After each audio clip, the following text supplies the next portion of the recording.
C'est un grand mélange d'odeurs qui envahit vos narines, et pour vous, toutes ces odeurs correspondent à des émotions. Les émotions de ces personnes réfugiées que vous allez bientôt accueillir, qui arrivent à la baronnie. Un mélange de peur, d'espoir, d'angoisse.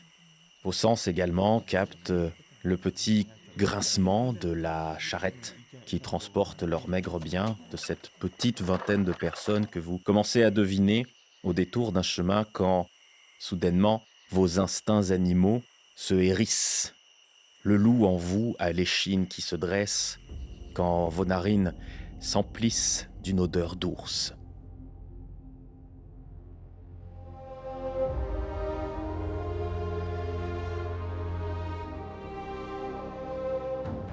Rôliphonique saison 3. Les loups de la bergerie.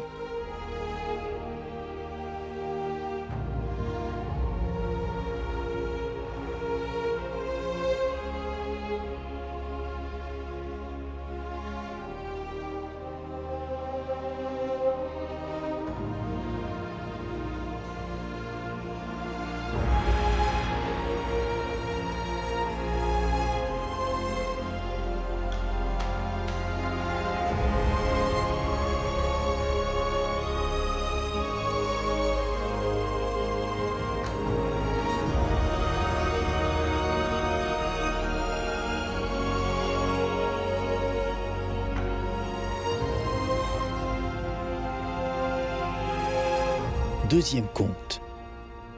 Vendre la peau de l'ours. Que faites-vous?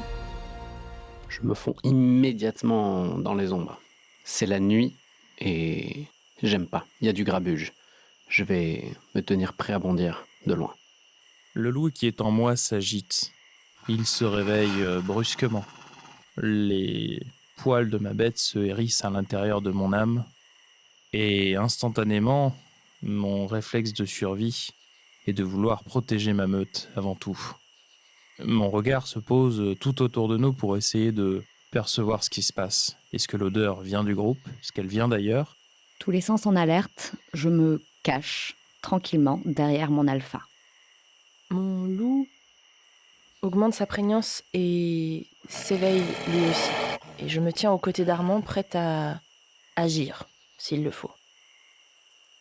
Et pour être sûr que tout le monde qui nous écoute ait les bonnes images en tête, votre forme actuelle, c'est une forme à 2 pattes ou à 4 pattes? Moi, je suis à 4 pattes. Très bien. J'ai les oreilles dressées, la truffe au vent.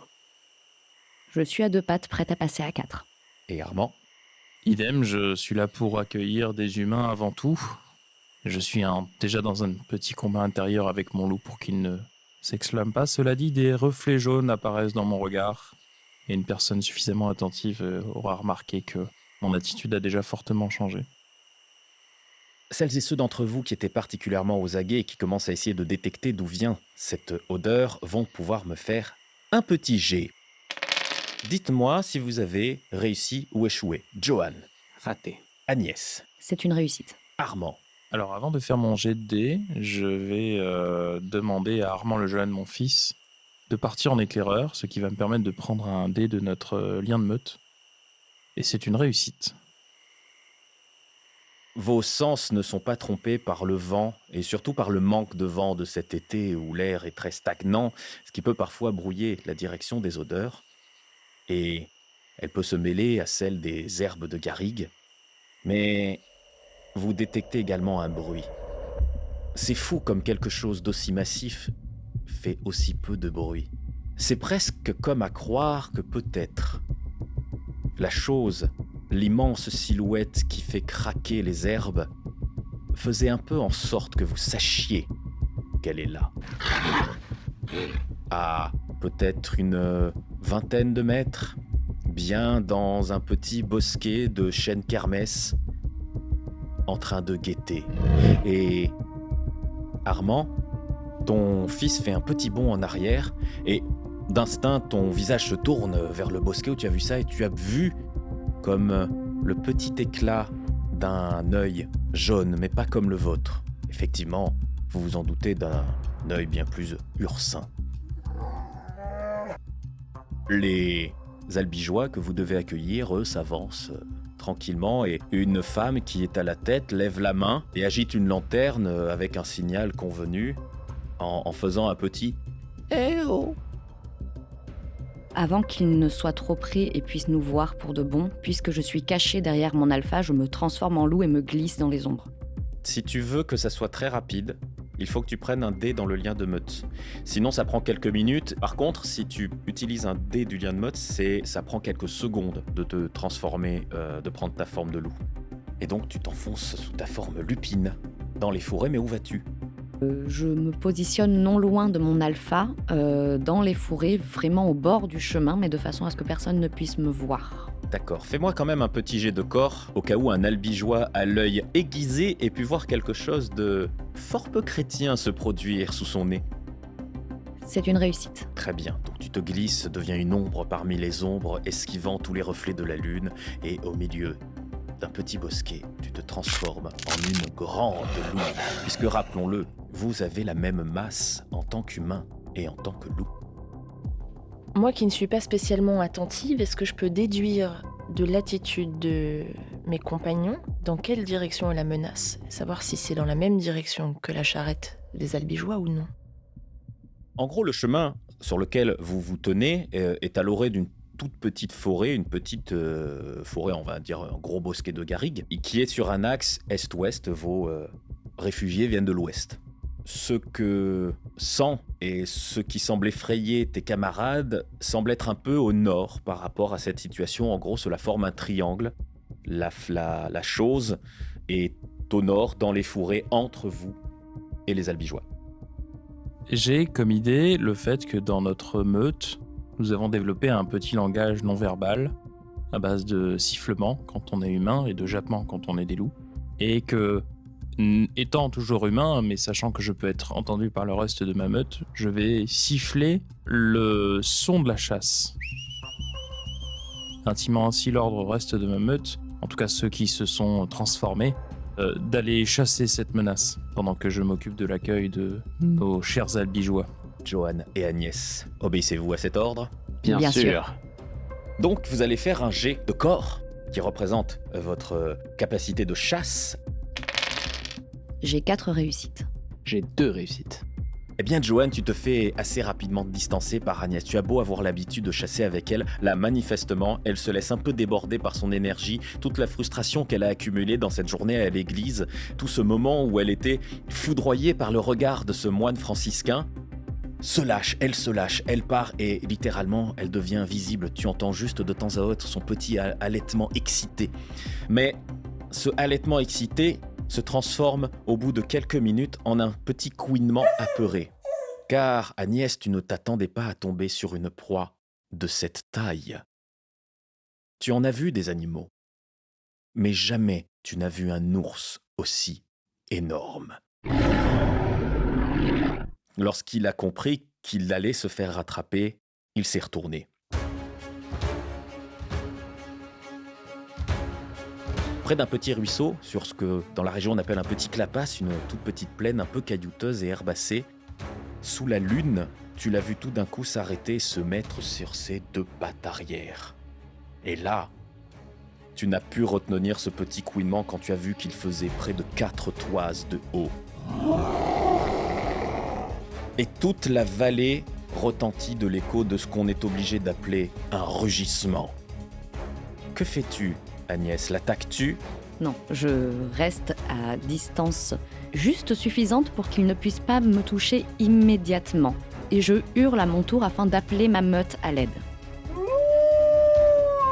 Johan te rejoint assez rapidement.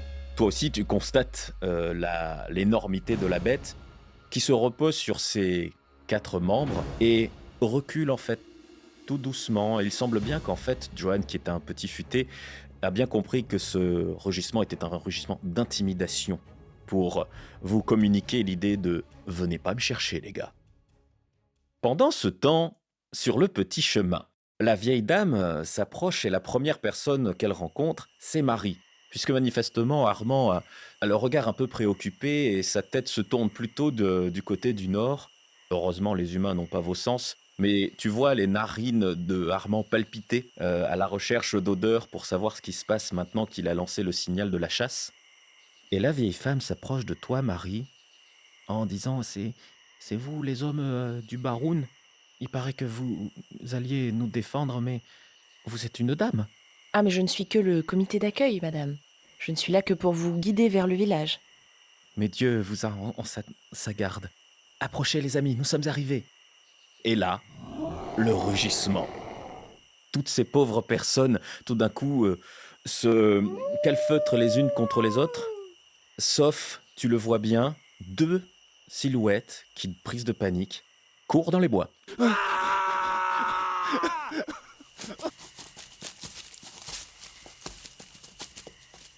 Un peu plus loin, à quelques centaines de mètres de là, dans la petite plaine caillouteuse, une espèce de tension est vraiment palpable entre 2 silhouettes canines, le poil du dos hérissé au possible, les babines retroussées par pur réflexe, et un immense ours qui lui aussi continue de grogner, parfois même de gratter le sol, et vous ne pouvez pas vous empêcher de noter la profondeur des griffures qui se font dans le sol.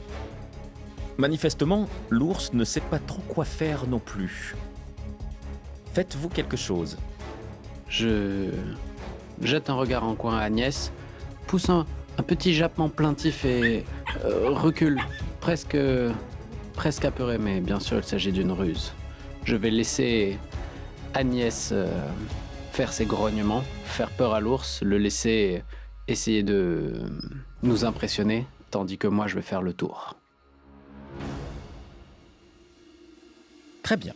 Alors, ce qui va se passer, c'est qu'Agnès va faire un jet de dominance, qui est tout ce qui est relation sociale, pour capter l'attention de l'ours, et toi tu vas faire un jet de corps pour discrètement faire le tour. C'est un échec. Donc tu commences à grogner tout ce que tu peux, et tu obtiens l'effet exact opposé de ce que tu pensais. Manifestement, tu as eu un message agressif envers cet ours qui te charge. Du coup, Johan, t'as même pas eu le temps de commencer à vraiment partir, que tu vois l'ours charger ta camarade. Mais par contre, tu ne vas pas éviter un round de combat, Agnès. Donc tu vas faire un jet de corps, qui représente donc ce round de combat. Hein. Les combats, c'est simple, c'est si vous réussissez, vous blessez votre adversaire. Si vous échouez, c'est lui qui vous blesse.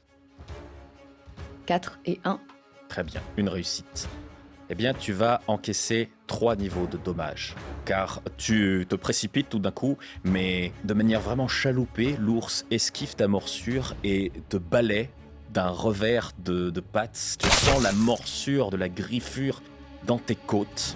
Tu voles, tu tombes juste à côté de Johan, qui n'en demandait pas tant. Que faites-vous tous les deux ? Je me relève et pour le coup, je reste à une distance plus grande de cet ours. Moi par contre, je vais fondre sur lui, c'est maintenant ou jamais. Je la vois, elle, à terre, et je peux pas laisser faire ça. Ok. Eh ben, on va voir ce qui se passe du côté du chemin. Marie, Armand, que faites-vous ? Voyant les 2 albigeois commencer à partir de leur côté, et mon loup intérieur commencer à essayer de sortir coûte que coûte, mes os commençant à me tirailler, ma peau se tend, mon échine se courbe. Mais je le retiens, et en échange, je vais hurler un ordre parfaitement audible par les humains. Restez ici, maintenant. C'est donc un jet de dominance. Ça me fait 2 réussites. Ça marche tout à fait. Les 2 qui sont partis ne reviennent pas, mais vous les entendez tous les 2 grâce à vos oreilles aiguisées. Ils se sont figés un petit peu plus loin, ils sont au milieu de la garrigue, ils sont vraiment pas loin, et ton ordre les a stoppés net. Ils ont juste pas la force nerveuse de faire demi-tour. Voyant cela, j'envoie un regard à Marie, lui intimant l'ordre de rester, et je m'élance vers le rugissement, en courant, en laissant mon loup sortir au fur et à mesure que je cours. De toute façon, tu pourras monter ta prégnance d'un niveau sans problème parce que tu entends le cri de douleur d'Agnès. Et là, le loup protecteur qui est en toi s'éveille complètement. Oui, d'autant que je suis repassé en révélé. Exactement. C'est donc le loup qui est aux commandes maintenant, ça n'est plus Armand. Et il cessera d'être aux commandes une fois qu'il aura atteint un objectif qui est en lien avec sa nature. Qu'on va définir ensemble de suite. Quel est-il à ton avis? Je pense que ça va être assez simple, hein, ça va être sortir Agnès de là. Oui, avec mon trait de protecteur, mon but est avant tout de protéger ma meute.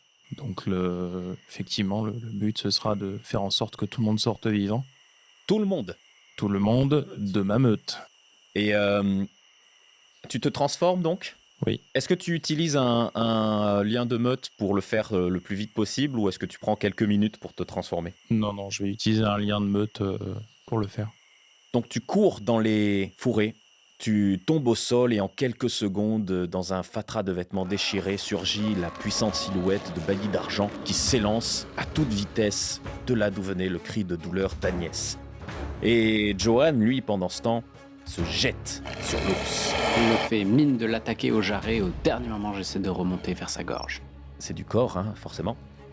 Ça fait 6 succès. Agnès, même dans le brouillard de douleur, tu vois pourquoi ce loup s'appelle. Éclair noir. Car c'est vraiment ce qui se passe.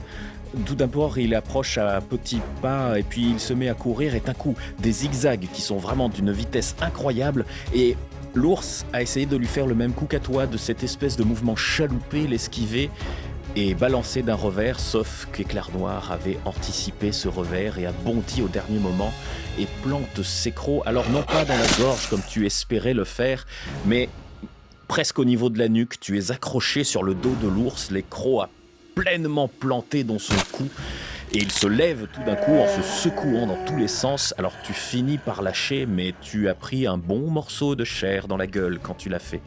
Et l'ours ne demande pas son reste, et comme on dit dans le pays, il s'escampe. Il ne demande pas son reste, ce qui fait que quand Bailly d'Argent arrive, il trouve Éclair Noir qui vient de retomber, il trouve Agnès en train de se relever, il voit les fourrés s'agiter de la fuite de l'ours, mais évidemment, si vous décidez de le poursuivre, la piste est facile à suivre. Bailly d'Argent, le danger qui menace ta meute est en train de s'enfuir. Est-ce que tu décides de le poursuivre? Armand ne le déciderait pas, il serait assez sage pour savoir qu'il vaut mieux rester ici. Mais Bailly d'Argent suit son instinct et fonce à travers la piste qui est très facile à suivre. La chasse doit arriver à son terme. Du coup, Agnès, tu vois ton alpha se lancer à la poursuite de l'ours. Est-ce que tu le suis? Évidemment. Je pense que comme tu as senti que c'est Bailly d'Argent qui est parti et non pas Armand, tu peux monter ta prégnance d'un cran. Mon loup est donc révélé. Donc, c'est bien Truffagile qui s'élance à la poursuite de l'ours. Johan, est-ce que tu suis Truffagile et Bailly d'Argent? Ou est-ce que je les précède? Éclair Noir reste sur sa lancée. Pour lui, il a le goût du sang encore dans les crocs et Et je pense que lui aussi peut monter sa prégnance. je suis déjà au maximum. Ah, d'accord, alors c'est vraiment Éclair Noir qui se lance également à la poursuite de l'ours. Pendant ce temps, sur le chemin. Je me retrouve donc seule avec une charrette pleine de villageois, plus ou moins perdus et déroutés par la situation. L'envie d'être partout sauf ici. Et donc je vais faire ce que je sais faire de mieux. Me donner un spectacle en parlant fort, en agitant les bras et les emmener tant bien que mal le plus loin possible d'ici. Très bien. Est-ce que tu essaies de récupérer les deux qui sont restés coincés entre une touffe de romarin et un buisson de thym? Alors c'est bizarre parce que le chemin que je vais leur faire prendre va faire comme par hasard un petit détour jusqu'à eux, avant de revenir sur la piste et de s'éloigner du lieu de la confrontation. Ça va quand même être un jet de dominance. J'ai donc 2 dés en dominance et j'ai un bonus de charisme. Je réussis sur 4 à 6. Je vais gagner un dé supplémentaire parce que j'ai la voix qui porte. C'est un de mes vécus. Et je vais utiliser un dé de meute parce qu'ils m'ont tous lâché et qu'ils me doivent bien ça. 2 réussites. Ça suffit amplement. Tu distrais les gens, tu en rassures même une bonne partie, mais tu as très vite repéré qui était la parfaite et qui était le parfait, qui sont un peu éloignés. D'ailleurs, tu remarques qu'ils se tiennent eux-mêmes assez éloignés l'un de l'autre. Tu réussis à ramener les deux petits, sont des ados, sont des enfants hein, qui ont paniqué et qui se sont enfuis, manifestement des orphelins. Et tu arrives à telle une belle bergère, à prendre ce petit troupeau, à commencer à lui faire prendre le chemin du petit village que vous avez commencé à restaurer pour eux. Évidemment, vous en avez pour bien 2 heures à ce rythme-là, hein, pour y arriver. Si tout va bien, si vous n'êtes pas sur le chemin attaqué par un ours en goguette, poursuivi par 3 loups affamés. Mais tu vois que tout le monde prie, en fait. Tout le monde est en train de se dire que l'Apocalypse continue à les poursuivre, que le démiurge est à leur poursuite. Ils sentent que l'enfer va s'ouvrir sous leurs pieds. Et le parfait et la parfaite sont en train de convaincre et de se convaincre leurs ouailles, appelons-les comme ça, que tout cela est la preuve de la décadence du monde. Mais un autre drame se joue à quelques centaines de mètres de là. Vous poursuivez un ours et vous gagnez du terrain. Je ne vais pas vous faire un jet de dés pour que vous l'acculiez quelque part et qu'il se redéploie, qu'il se relève, qu'il repousse un terrifiant rugissement et qu'il vous attaque. Alors, chacun va faire son jet d'attaque. Chacun va me dire à tour de rôle combien de dés il prend dans le lien de meute, à commencer par l'alpha de la meute, bailli d'argent. Je vais prendre un des 2 meutes. En ce qui me concerne, je ne vais pas prendre de lien de meute. Bah, je vais prendre. Si, je vais prendre un dé de lien de meute, histoire de. 3 réussites. 3 réussites. Une réussite. Truffagile, manifestement, tu n'as pas trouvé ta place dans cette mêlée. Les coups de dents bien plus efficaces de Bailli d'argent et d'éclair noir t'empêchent d'accéder à ta proie. Mais du coup, elle te touche. Et cette fois, tu prends une blessure supplémentaire qui va te plonger dans l'inconscience, si je ne m'abuse. Donc, encore une fois, vous entendez le hurlement déchirant de douleur de Truffagile qui tombe et cette fois ne se relève pas. Mais Bailli d'argent et éclair noir, eux, harcèlent de morsures votre proie jusqu'au moment où celle-ci donne un énorme coup qui, sans vous blesser, en fait, vous fait voler. Juste, il se dégage de vous et il part en courant. Et là, votre instinct vous dicte que maintenant, le moment n'est plus de courir après, mais d'aller voir votre sœur blessée. Et c'est aussi à ce moment-là que vous entendez un bruit de cavalcade. Bruit de cavalcade que tu entends tout aussi clairement, Marie, alors que ton petit groupe n'est plus très loin de votre masse. Il vous reste encore un petit bout de chemin à faire pour arriver au hameau abandonné que vous avez vaguement retapé pour héberger les albigeois. Seulement, tous les 4, quel que soit l'endroit où vous êtes perdus. Parce que vous n'arrivez pas à localiser l'origine du bruit de cavalcade. Et notamment, Bailli d'argent et éclair noir sont encore plus perturbés car sous forme de loup, localiser l'origine d'un son, normalement, c'est très facile. Je vais emmener le groupe d'albigeois à l'intérieur du mas pour abandonner la charrette et passer par les fourrés pour les emmener jusqu'au hameau. Faire diversion. Très bien. Je ne suis pas l'alpha. Je vais le laisser chercher l'origine du bruit. Moi, je vais aller lécher les plaies de Truffagile.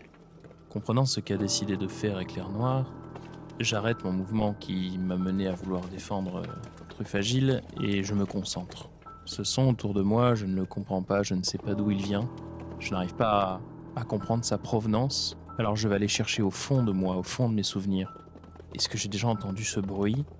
Alors que tu puises au fond de toi, eh bien Bailli d'argent a envie de se cacher. Il fuit au fond de l'âme d'Armand et fait baisser la prégnance de 2 niveaux. De même pour Éclair Noir, de même pour Truffagile, de même pour Rouge Éclat. La cavalcade semble augmenter en volume, comme un écho.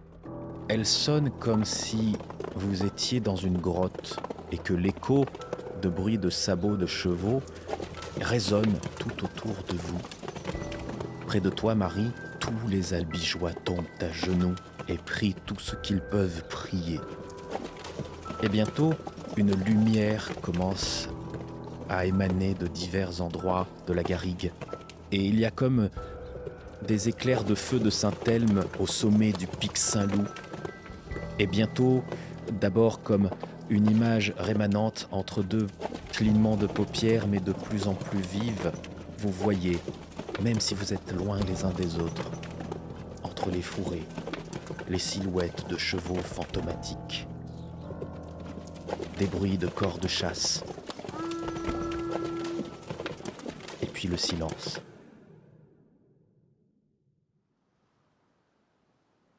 Et le vent. Et l'un des albigeois dit « C'était la chasse fantôme. On a vu la chasse fantôme. » Et comme souvent, ce qui fait le plus peur quand on a vécu quelque chose d'effrayant, c'est cette incroyable impression de normalité juste après, quand soudainement, vous vous rendez compte que vos oreilles sont pleines du bruit des cigales qui continuent à chanter parce qu'il fait très chaud cette nuit-là, que soudainement, vos narines s'emplissent de nouveau de l'odeur du thym, du romarin. De nouveau, votre peau cesse de frissonner quand vous vous rendez compte qu'elle est couverte d'une sueur glacée et que de nouveau, vous avez chaud. Le monde s'est remis en place. Que se passe-t-il près de ce tout petit ruisseau alors que Agnès, sous sa forme lupine, gémit, alors que son corps reprend sa forme humaine, mais que la douleur reste là, nue, déchirée de coups de griffes, tandis qu'une silhouette noire à quatre pattes lui lèche les plaies. Que faites-vous ? Armand s'est réveillé brutalement à l'intérieur de Bailly d'Argent. Il a repris conscience du monde autour de lui, de ce qui s'était passé. Et avec le silence qui est retombé, son apparence humaine reprend le dessus. Il se retrouve nu au milieu de la garrigue, observe autour de lui, voit le corps de Agnès ensanglantée, comprend la gravité de la situation, s'approche d'elle et décide de la porter pour l'amener jusqu'au mas. Je n'ai pas répondu à la question que s'était posée Bailly d'Argent. Tu as, comme au fond de la gorge, un goût désagréable, le goût du souvenir sur lequel tu n'arrives pas à remettre le doigt. Mais tu sais que il y avait autour de toi comme un fond d'odeur, et cette odeur sent l'amertume, la douleur, la peine, la peur, et que cela concerne pour toi toute la meute, et directement la meute. Johan ? Johan est dans un corps de loup. Ce sera plus pratique, plus rapide. Il voit Armand prendre Agnès dans ses bras. Il décide d'aller chercher les vêtements, tout ramener au mas. Alors pour la plupart, ce sont maintenant des loques et des hardes. Contrairement à ce que vous faites quand vous allez chasser, vous n'avez pas pris le temps de vous déshabiller avant de vous transformer. Vous l'avez fait dans le feu de l'action, vous déchirant aux ronces, les arrachant avec vos crocs pour vous libérer plus vite. Ça va demander beaucoup de couture. Marie, péniblement et avec beaucoup de diplomatie et parfois peut-être une petite tarte, tu as réussi à mener qu'à un cas le groupe d'albigeois au hameau qui leur était destiné et chacun et chacune s'installe. Tu vois bien que la peur viscérale qu'ils viennent de ressentir a fait remonter de nombreux souvenirs de ce qu'ils ont vécu à Béziers. Tu vois bien que le parfait et la parfaite s'installent à part, chacun dans une maison, éloignés des autres.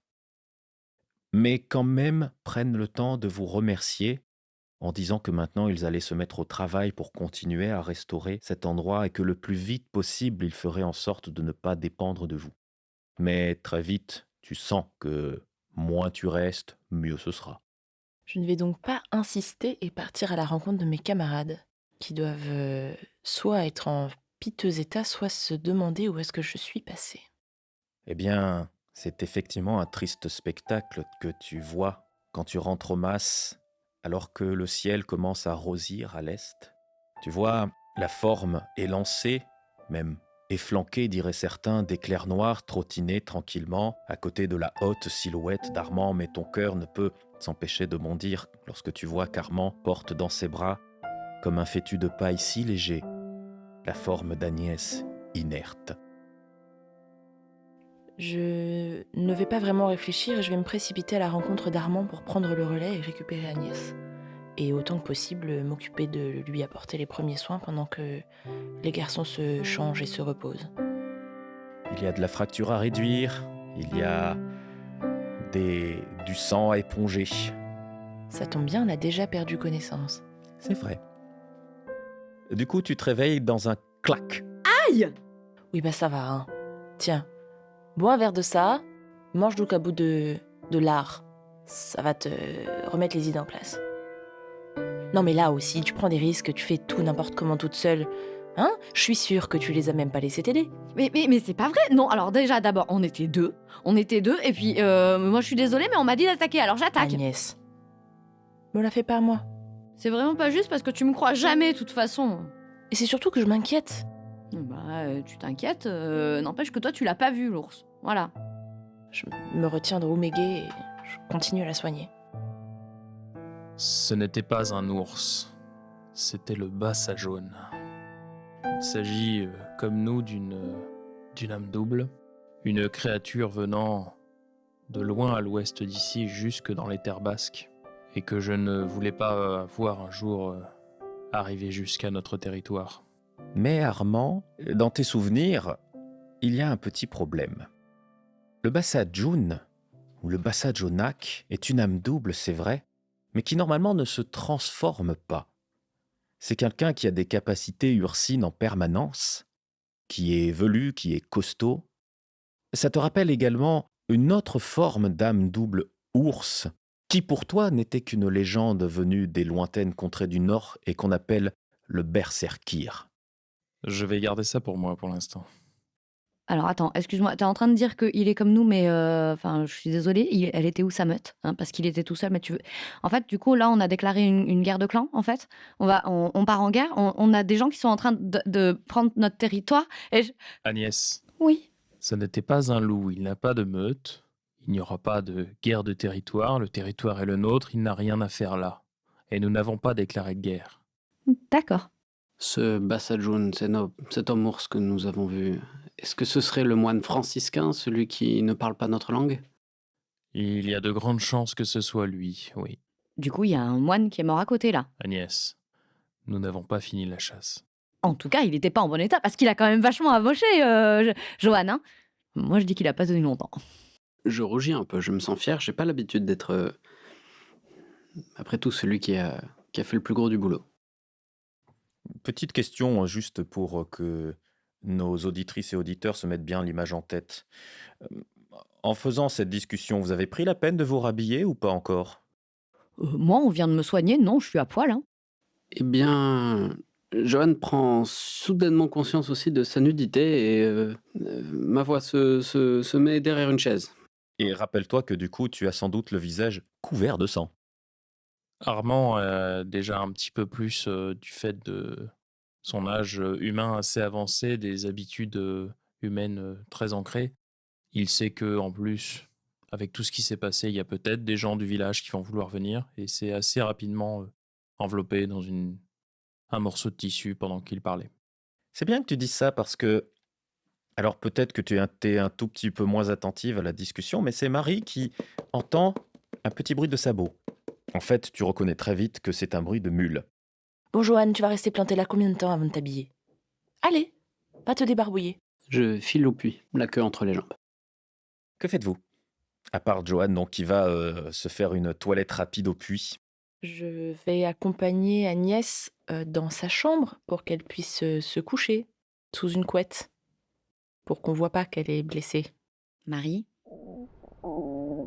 j'ai faim. J'ai faim. Oui, mais j'ai compris. Mais j'ai faim. Il y a un mulet qui arrive, j'ai faim. Je vais gérer Agnès. Très bien. Oh, il y a bien un jambon qui traîne quelque part. 2. Armand? Est-ce que j'aurais entendu moi aussi les bruits de sabots de la mule arrivant? Oui, bien sûr. De toute façon, tu repères que Marie a entendu quelque chose et assez rapidement, tu entends un bruit de mule, effectivement, qui arrive au pas, qui s'approche du mas. Donc moi, je vais sortir de la pièce dans laquelle nous sommes et profiter de ma vision assez claire malgré la situation assez sombre pour essayer de voir qui arrive. Eh bien, c'est le frère Dominique, juché sur une mule, comme tout bon prêtre. Et assez rapidement d'ailleurs, tu l'entends chantonner, des chants religieux bien entendu, et il s'approche tranquillement de chez vous, au rythme de sa bulle. Lorsqu'il t'aperçoit, il lève la main de loin pour te saluer. Je ne vais pas lui répondre avec ma main, mais je vais le fixer du regard jusqu'à ce qu'il se rapproche de moi. Et le frère Dominique arrive dans la cour. Ah, mon bon monsieur, mon cher Armand, que votre masse est idéalement située pour le voyageur qui a chevauché depuis la matinée par ce soleil de plomb. Est-ce qu'il serait possible de donner à un pauvre voyageur un grand verre d'eau fraîche si vous en avez? Bien sûr, mon frère, bien sûr. Venez vous abreuver à notre puits. Dieu vous bénisse, mon fils. Serait-il abusé de ma part d'en demander également pour ma pauvre mule? Cette sainte bête porte mon lourd poids depuis ce matin. Je vais vous chercher de l'eau. Merci, mon fils. Enfin, presque devrais-je dire, cher collègue. Presque. Mon père, qu'est-ce qui vous amène jusqu'à notre masse ce matin? Je suis de passage. Votre masse n'est qu'une heureuse étape vers ma destination. Je me rends pour des obligations au château de Montarnot, qui se situe de l'autre côté du pic Saint-Loup. Très bien, eh bien j'espère que après votre passage, vous ferez bonne route jusqu'à Montarnot. Je l'espère aussi. Comment allez-vous en cette belle matinée?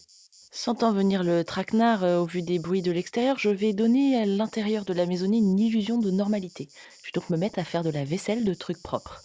D'accord. Nous avons petit déjeuner ici et tout est complètement normal. J'ai donné un seau d'eau à la mule et je me rends à l'intérieur. Bien sûr, j'ai tendu l'oreille lors de la conversation et je pose une question.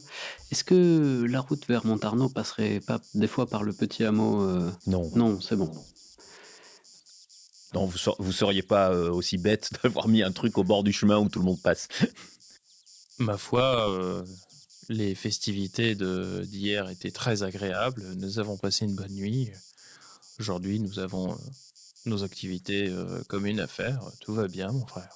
Le travail est la meilleure manière d'accomplir la volonté de Dieu. Dieu aime les gens qui labourent la terre, ou qui gardent ses troupeaux comme vous le faites.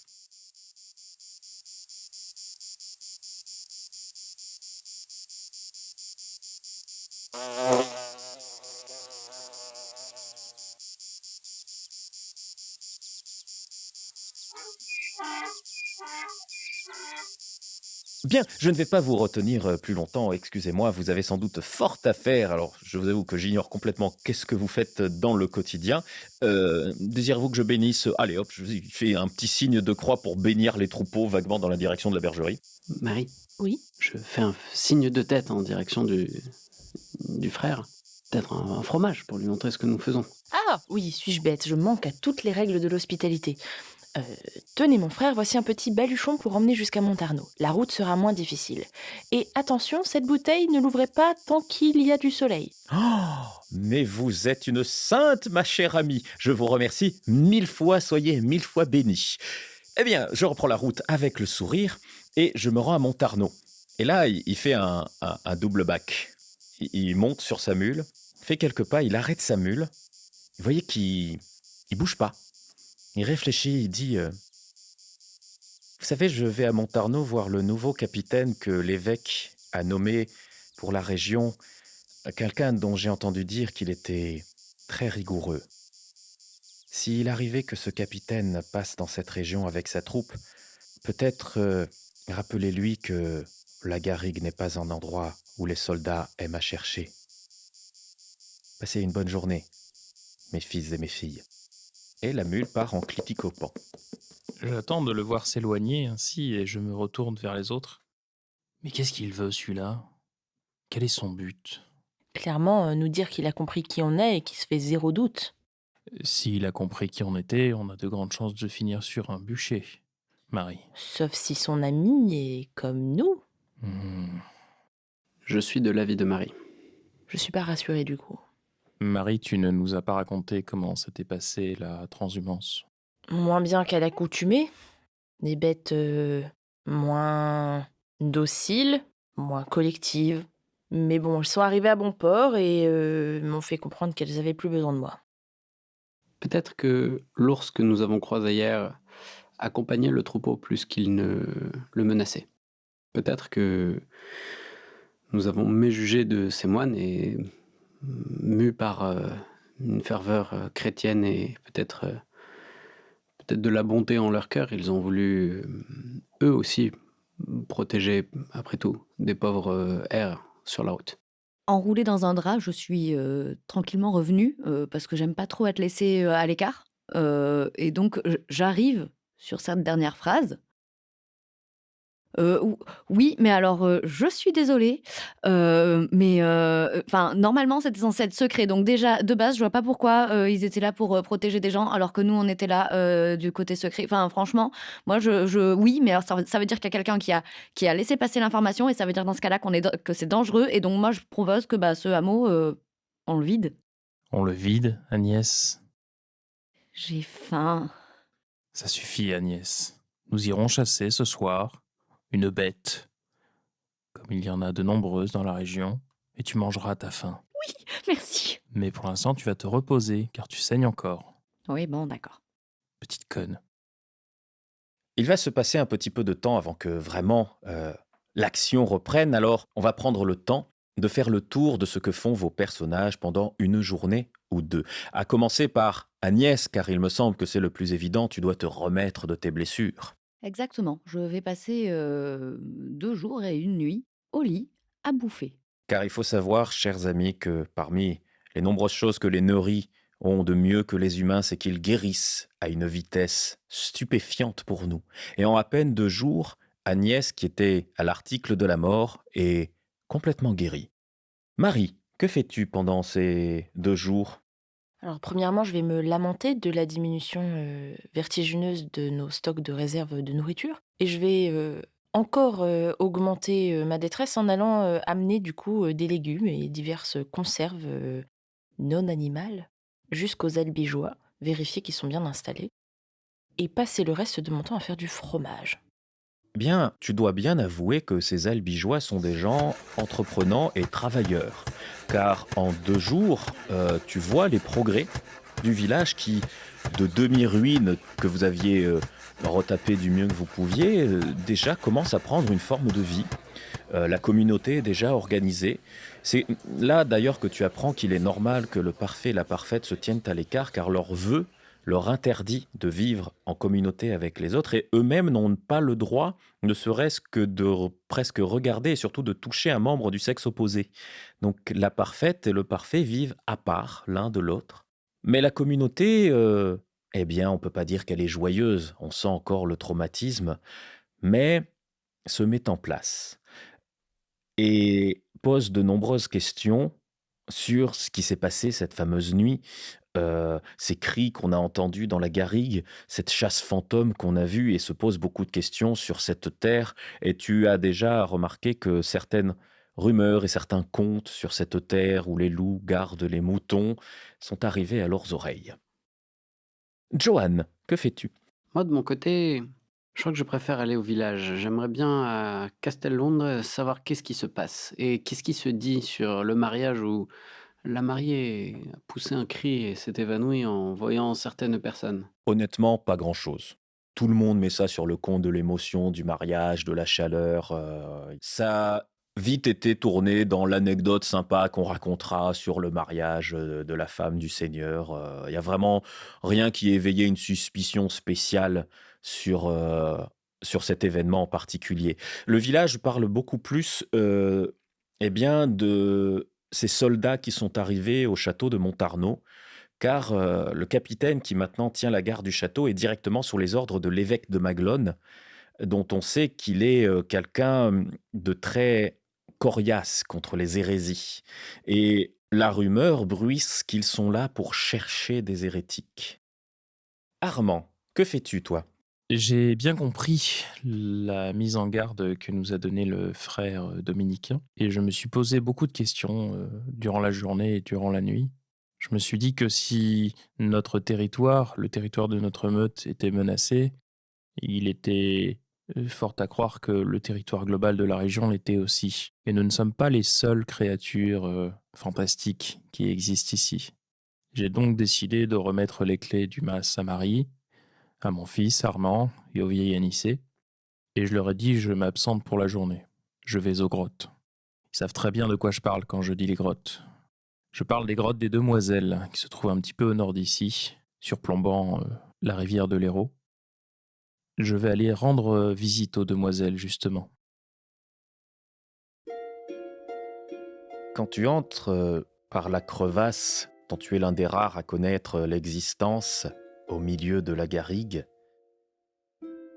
que tu désescalades cette paroi si abrupte qui a donné les légendes de gens tombant au fond des grottes des Demoiselles pour ne ressortir que des siècles plus tard, alors que pour eux il ne s'était passé qu'un an, tu retrouves cette ambiance particulière, cette musique de la grotte, où chaque pas provoque comme une musique d'écho, comme si un orchestre jouait une symphonie tout autour de toi, juste par tes pas et par le petit carillon des gouttes d'eau tombant des stalactites. Il te faut du temps, même à toi, à t'habituer à cette obscurité. La lumière vient rarement ici. Sauf quand on s'approche des demoiselles qui sont toujours nimbées d'une espèce de petite lumière. Des femmes dont tu sais que leur corps est possédé par l'esprit d'une fée, qui sont devenues fées. Ce qui provoque des transformations très étranges car à la fois c'est le corps d'une humaine qui a un âge bien plus avancé que ce que la nature lui permettrait et à la fois c'est une belle jeune femme à la voix envoûtante. Le loup vient nous visiter. Il semble que lui aussi ait entendu les appels. Que viens-tu faire ici, bailli d'Armand ? Mesdames, ce n'est pas la première fois que je viens. Ça fait longtemps que je ne vous avais pas vu. Bien plus que ce que ton corps te souvient. Je ne suis pas là pour jouer, je préfère vous prévenir. Il n'est pas là pour jouer, mais le jeu est partout et tout le temps, car si tu es dans cette grotte, tu viens pour jouer, sinon, qui sait quand nous déciderons de te libérer ? Je vais être bref et clair pour que vous compreniez bien vite. Le territoire est en danger. Plus que tu le crois.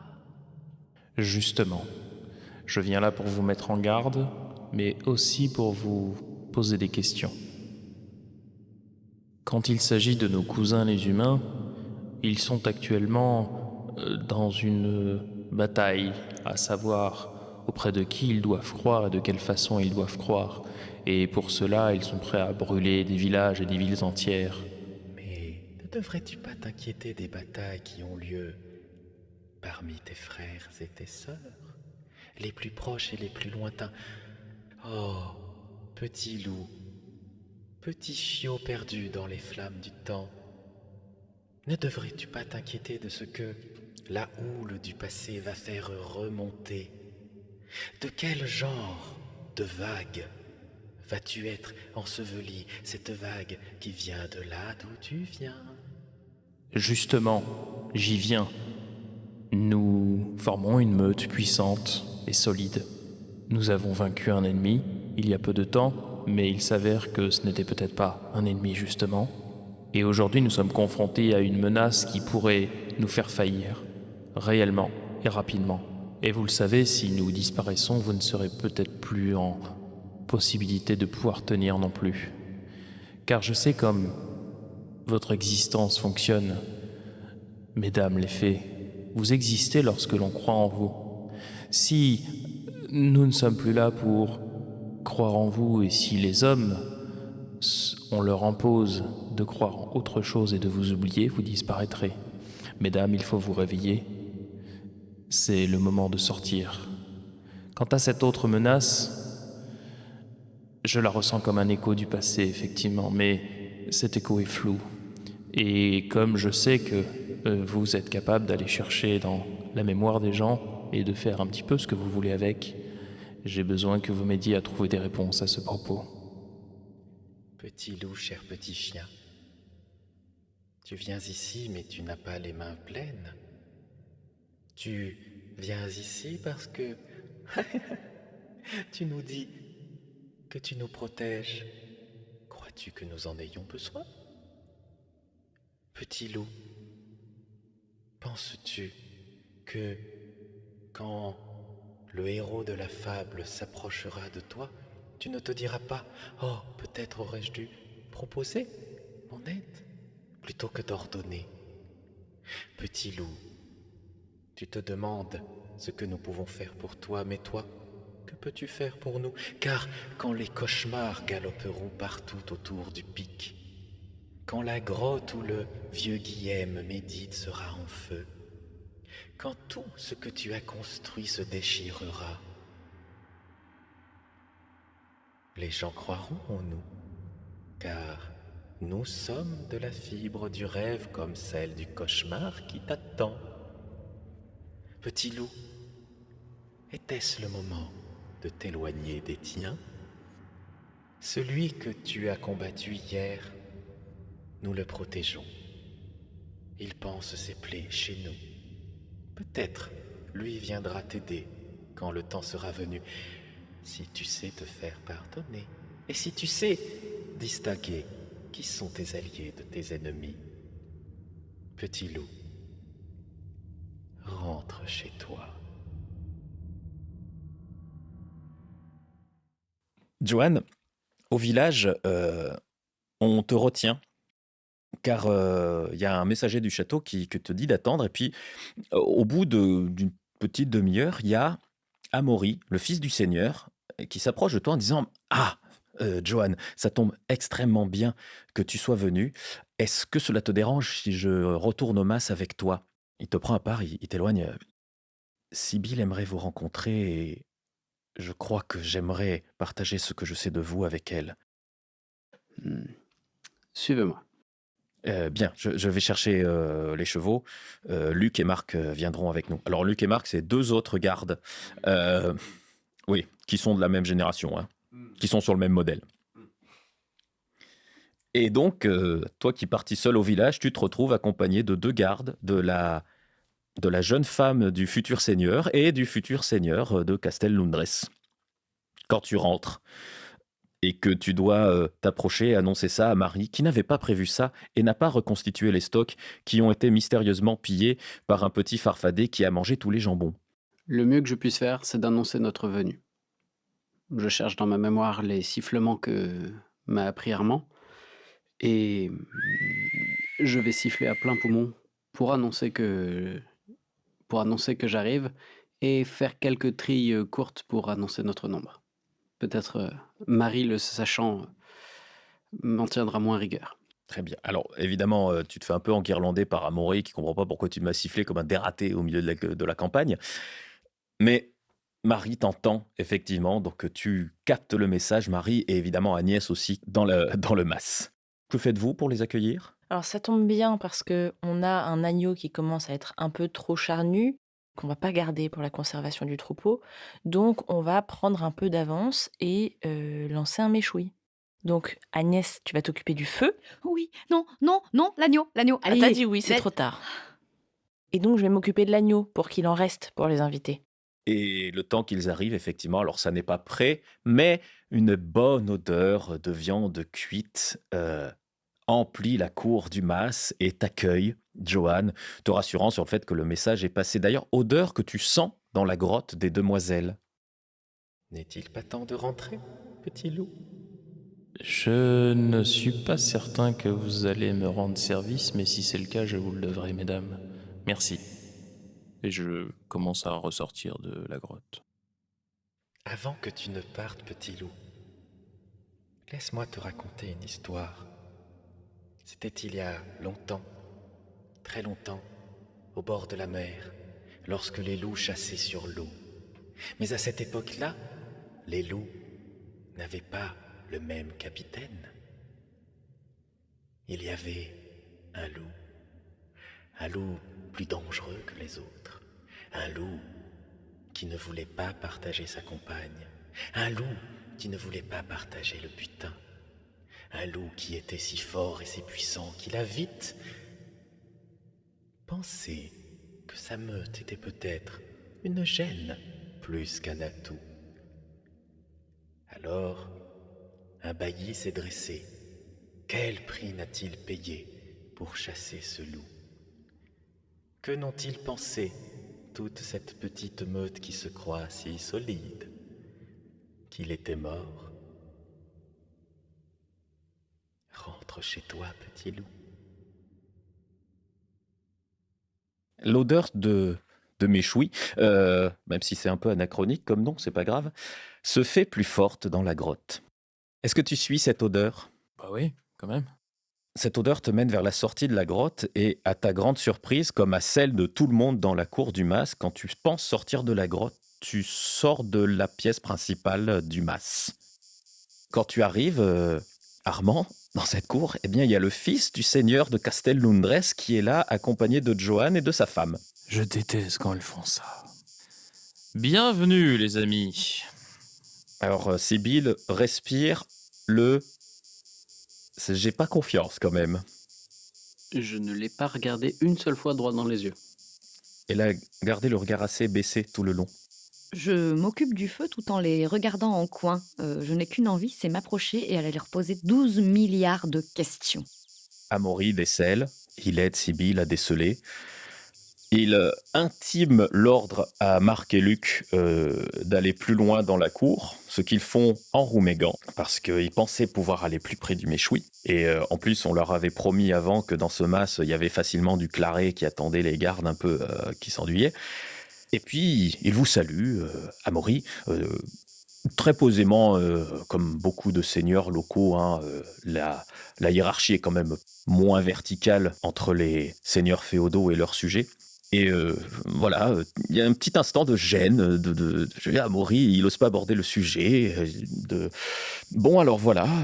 On va quand même pas rester là comme des grandes flancs en plein milieu de la cour. Venez donc vous asseoir à l'ombre. Et je vais déboucher des bouteilles. Oui, Marie, très bonne idée, excellente idée.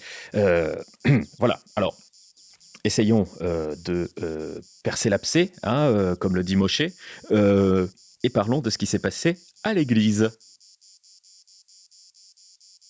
Voilà, Sibylle, ma femme, avait entendu, je parle pour toi, mais voilà, de nombreuses rumeurs sur ce qui se passe ici. Et il se trouve qu'elle a hérité de sa grand-mère le don, comment tu appelles ça? Le don de double vue. Le don de double vue. Donc là, on est d'accord, on est à l'intérieur, il y a nous quatre, Amaury, Sibylle, mais les deux gardes, ils sont en train de picoler à l'extérieur. C'est ça. Amaury, il sait qui on est. C'est ça. Effectivement, en voyant cela, nous avions bien compris que votre dame avait hérité de ce don. Madame, je ne sais pas si vous concevez ceci comme un don ou comme une malédiction. Je ne sais pas quoi vous répondre.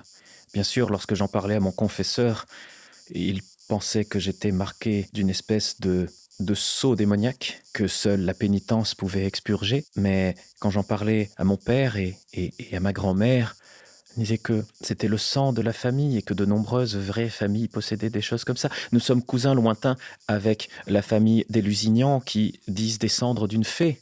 Madame, sachez que si cela avait un rapport avec le démon, vous le sauriez ou vous ne seriez déjà plus de ce monde. Je ne crois pas que c'est un rapport avec un quelconque démon. Je pense que la pensée de Dieu est bien plus vaste que ce que parfois nous disent certains prêtres, et que ce que l'on fait de ce que l'on a distingue le démon de l'ange qui est en nous. Nous adorons ici à ce genre de paroles, mais attention. Ce qui peut être dit ici, dans l'enceinte de ce mas, pourrait être mal compris, surtout vu les garnisons récentes dans les environs. Tu fais bien d'en parler, reprend Amaury. Mon père est extrêmement inquiet de ce capitaine qui arrive à Montarno et qui a autorité de venir se mêler de ce qui se passe dans sa propre seigneurie. Il va passer par ici. Le chemin qui va de Montarno à Castel Lundres passe près de votre mas. Je vous en prie, les amis, faites très attention lorsqu'il arrivera. J'ai entendu dire qu'à côté de lui, Simon de Montfort était un modèle de tempérance. Nous avons déjà prévu de faire la plus grande attention à nos actes et à nos gestes lors de son passage. Nous allons gérer cette situation et je te remercie, Amaury. Quant à vous, madame, sachez-le, en ce qui nous concerne, je ne sais pas ce que le Seigneur Amaury vous a dit nous concernant, mais vous êtes la bienvenue dans la région, dans notre territoire, et vous êtes notre protégé. Alors, tous les trois, à part Armand, vous remarquez à quel point Amaury tique quand Armand a dit notre territoire. Oui, mais j'ai fait exprès. Une dernière chose, madame. Je me permets, peut-être que ce cadeau vous paraîtra... Ce sera délicat, mais... Tenez, je tire de ma ceinture mon trancaloupe. Je lui dis, ici, tous les gens en portent un pour se protéger des loups. Et j'aimerais que celui que vous portiez, ce soit celui que l'on vous offre. Alors, tu vois qu'elle hésite parce qu'elle est mise entre qu'est-ce que je vais faire de ce machin et je veux pas paraître mal poli. Donc, elle le prend délicatement en disant, en regardant Amaury en disant merci. Ne vous en faites pas, ici, même les femmes le portent à la ceinture. Sur ce, si vous voulez bien nous pardonner, nous allons retourner à la cuisine. Agnès? Je peux lui poser quelques questions, s'il te plaît, Marie. Allez, s'il te plaît, je connais pas. Allez. Agnès, tu te calmes. Oui, d'accord. Vous entendez de nouveau un bruit de chevaux. Et vous entendez Luc et Marc qui disent « Il y a un Jacques qui s'approche. Monseigneur, devriez venir voir ça quand même. » Vous entendez d'abord, vous sentez ensuite et vous voyez après une troupe armée. Une troupe lourdement armée, mais qui se contente de passer devant le mas. Il y a au moins une 50aine de soldats, tous revêtus de haubers de mailles, de casques de métal, d'épées. Vous voyez cette arme, pourtant normalement interdite par l'Église, l'arbalète, de lourds chevaux caparaçonnés. Et au fond de vous, vous voyez leur capitaine. Mais oui, vous le voyez du fond de vous. Car il y a un nom qui résonne dans toutes les meutes de loups. Un nom de celui qui déchire sa propre meute. Et comment se fait-il qu'il ait exactement la même tête qu'il y a des siècles de cela, vous ne le savez pas. Le nom d'un capitaine, le nom d'un alpha, et qui, sans rien faire d'autre que vous regarder, fait ressurgir ce nom dans vos têtes. Isengrin. Et on va s'arrêter là.